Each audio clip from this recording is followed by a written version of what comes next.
the signal that should not exist for nearly half a century.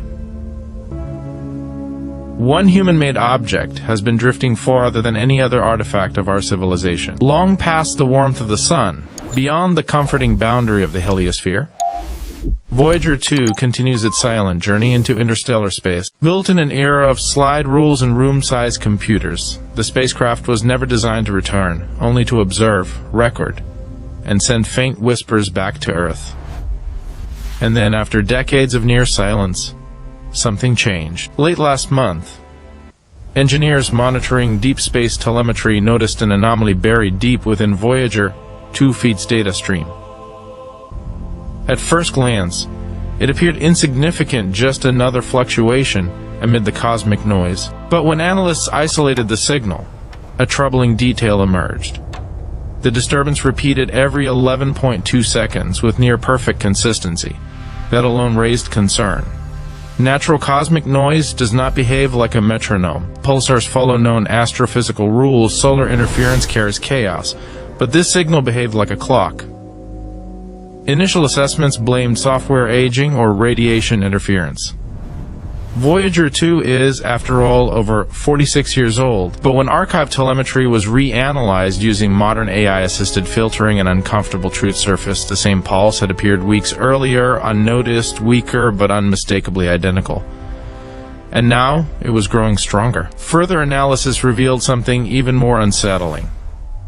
The frequency profile carried a spectral distortion linked to hydrogen resonance, the most common element in the universe, yet inverted in a way that does not occur naturally. Scientists struggled to categorize it. This was not debris noise. This was not a malfunction.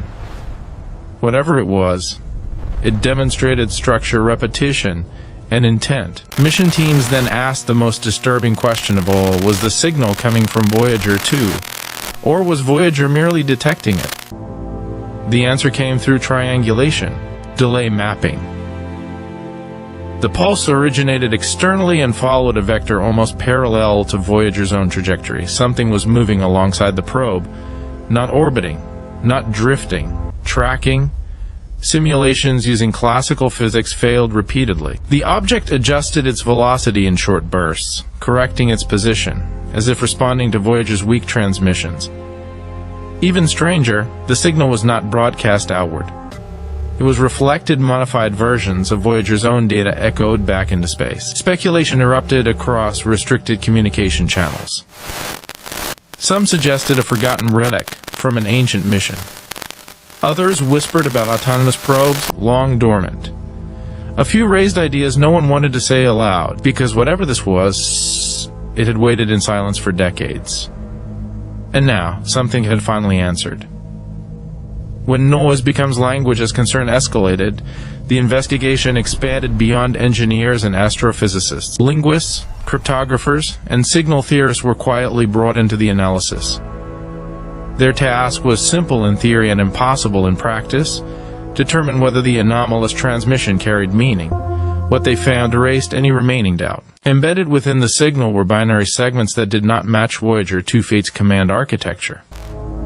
When visualized, those segments formed symmetrical structure spirals, repeating geometries, and self-similar fractal patterns. These were not random artifacts, they were organized representations. To some analysts, the shapes resembled mathematical constants encoded visually. To others, they bore eerie similarities to ancient symbolic systems once carved into stone on Earth. The implication was chilling. The signal appeared designed to translate abstract ideas through electromagnetic form. This was not simply communication. It was cognition.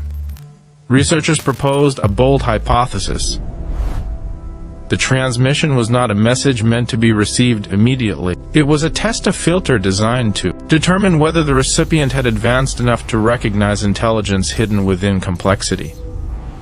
And humanity had just passed. A deeper breakthrough came when a theoretical physics team ran the signal through a predictive neural network designed to model recursive cryptographic systems. Instead of collapsing into noise, the AI began generating anticipatory patterns, responses that aligned with what the signal might do next. That should not have been possible. The only explanation was recursion. The transmission was not static. It was interactive, designed to provoke reaction. A loop waiting to be completed. As analysts struggled to process this revelation, another development intensified the alarm. Voyager 1, billions of kilometers away and on a different vector, registered a magnetic disturbance with striking similarities to Voyager 2's original anomaly. 2 probes, 2 signals, 1 pattern. The events were no longer isolated. The question shifted dramatically. This was no longer identifying an unknown phenomenon. It was about timing. Why now? Why, after nearly 50 years of silence, would something respond precisely when humanity developed the tools to decode it? Before answers could form, Voyager 2 stopped transmitting entirely, not gradually. Instantly, within seconds, deep space receivers in California, Spain, and Australia all reported a total signal loss at the same timestamp. A simultaneous global failure of that magnitude was statistically impossible. This was not decay.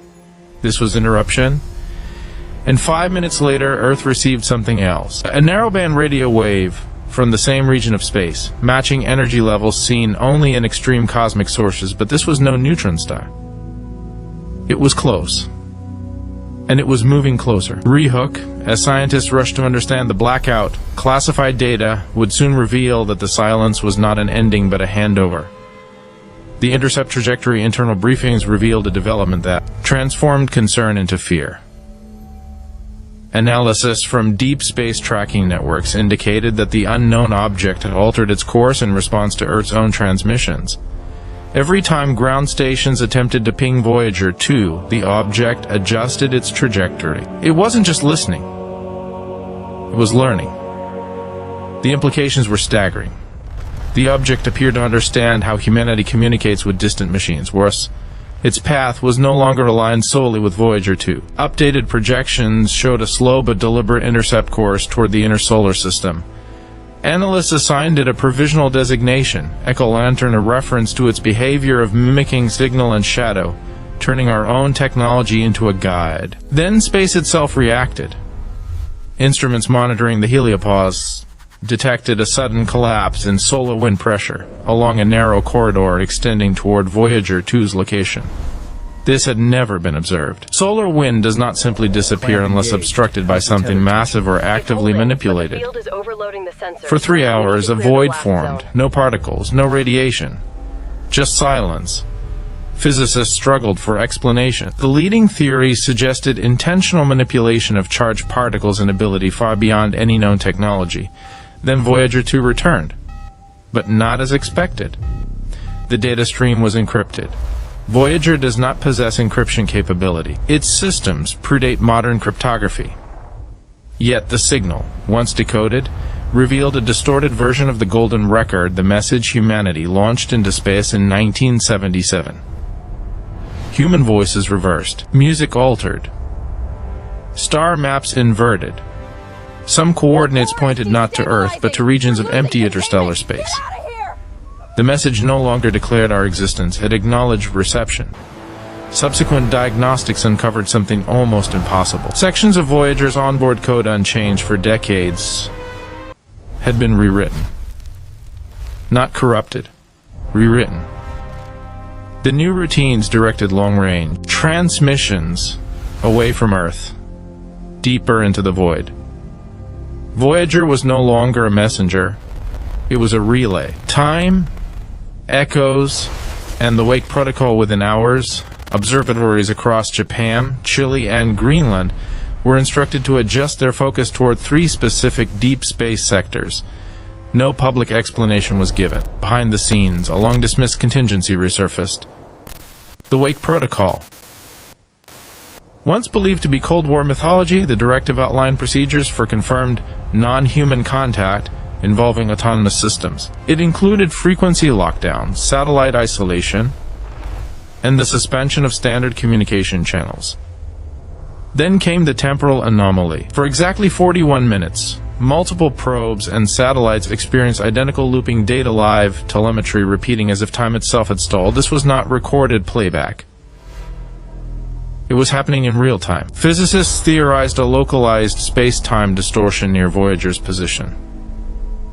a ripple capable of replaying moments across multiple systems simultaneously. The incident earned a name whispered among analysts, Chronos Bloom. If accurate, it suggested something far more dangerous than intelligence control over causality itself. And Earth was next.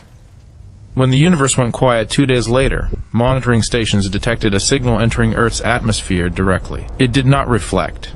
It did not scatter. It targeted. The transmission embedded itself into ocean sensors, weather arrays, and satellite systems. It didn't disrupt. It integrated. Soon after, cybersecurity teams identified low-frequency packets circulating through global data infrastructure, not malware, not commands, sequence initiated. persistent patterns mirroring Voyager's last transmission. Then the universe fell silent. For 18 minutes, cosmic background radiation vanished across multiple observatories worldwide. When it returned, a altered phase shifted, subtly changed. Some scientists proposed a radical idea. The silence wasn't absence. It was insertion. Voyager was never lost. It was expected. And now, whatever answer had found its way into our machines, our networks, our systems, we sent a message into the dark, hoping someone might hear it. What we never considered was that something might have been listening all along.